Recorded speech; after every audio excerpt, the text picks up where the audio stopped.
Host, Reverend Al Sharpton, Reverend Charles Williams, our co-host. Let's go back to the phones, Reverend. Let's go to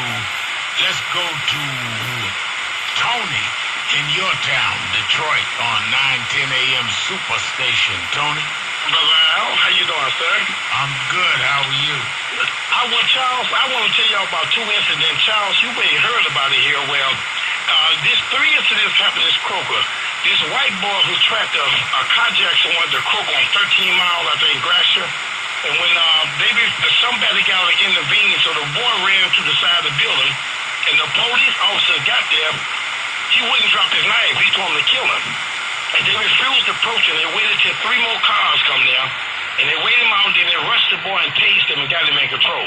He kept telling the police, kill me. I'm not going to drop this knife. If you come at me, he threatened them. But they waited till three more backers came to handle the proper way. Now, the same thing happened. This happened at the Kroger's, and also the day for yesterday. No, last week when this happened, where the white boy come out of the home, he was mentally or something, had the knife and charged at the police in Macomb County, and the police officer ran and locked his door. The boy went to the door and threatened to kill him. He wouldn't come out the door, and the second car came. He tried to stab or went out the other night. They locked their door.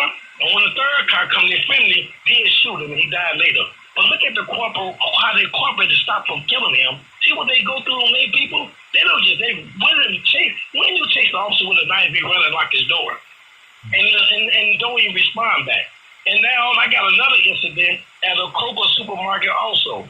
My daughter-in-law, 2 weeks ago, I take her to cash a check at another Kroger supermarket.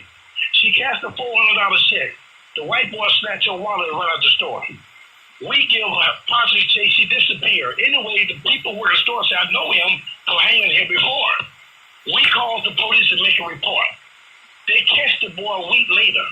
And a guy come up at the market and say, they caught the boy. Guess what they do to him? They don't arrest him. Tell him he's not allowed to come back up here at this market anymore for stealing the money.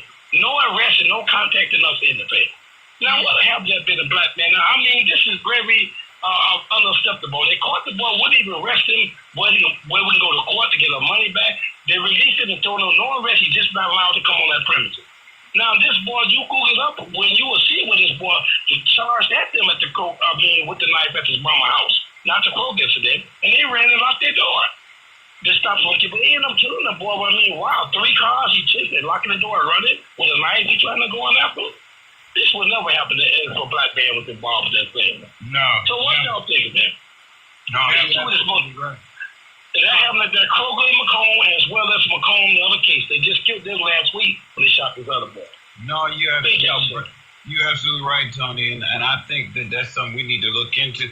You can come tomorrow. I want to invite you to come over to the Saturday rally because we got some attorneys. We always have some there, and we like to get the opportunity to give people opportunity to tell those stories to folks so that they can. Yes, I sure will be there tomorrow. I'm familiar. I'll be there tomorrow. All right. Great. Thank you. Let's stay in Detroit. Let's go to Rick at 9:10 a.m. Superstation. Rick? Is Rick there? Good afternoon to both of you. Good afternoon. I can't hear you as good. You know how it is.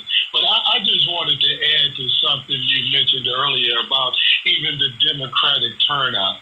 I think they have got to pay more attention to finding ways to get our first party experiences and claims, just like the caller was saying before. We got no place to report these kinds of things. There's nobody keeping an organized record, okay? Now, I appreciate all the activists and everything, but we don't have an organized method of handling our multitude of problems, and that's a problem. And instead of these people finding ways to collect it, to get this, they want to give us their expert services, from their experiences, but don't want to even get ours beforehand.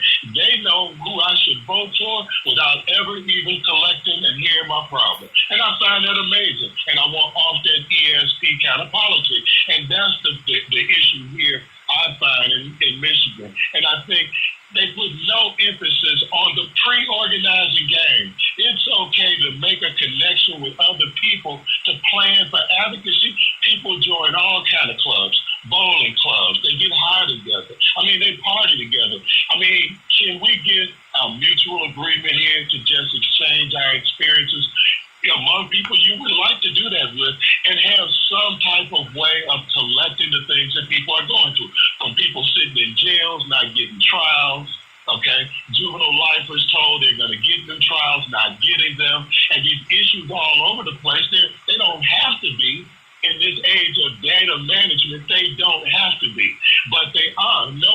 even places an emphasis on that. If you're not talking what they want to hear, then they don't have an answer that week. It's one problem at a time. Heck, we got the water problem, we got the tax problem, we got a multitude of problems, and we can handle that information. And at the very least, we should get people's complaints from them. That's the least we can do. Is have that stuff and let them interact before we give them, advice and all of this. We can do better with that part. And I just want to emphasize that. So, yes, make3.com. Thank you. Thank you very much. Yeah, I thank you for that call. Rev Williams, you have direct experience in trying to get the Democrats to really do more work there in Michigan. And they wouldn't hear you. And that was one of the 3 states that gave the Electoral College to Donald Trump. Yep.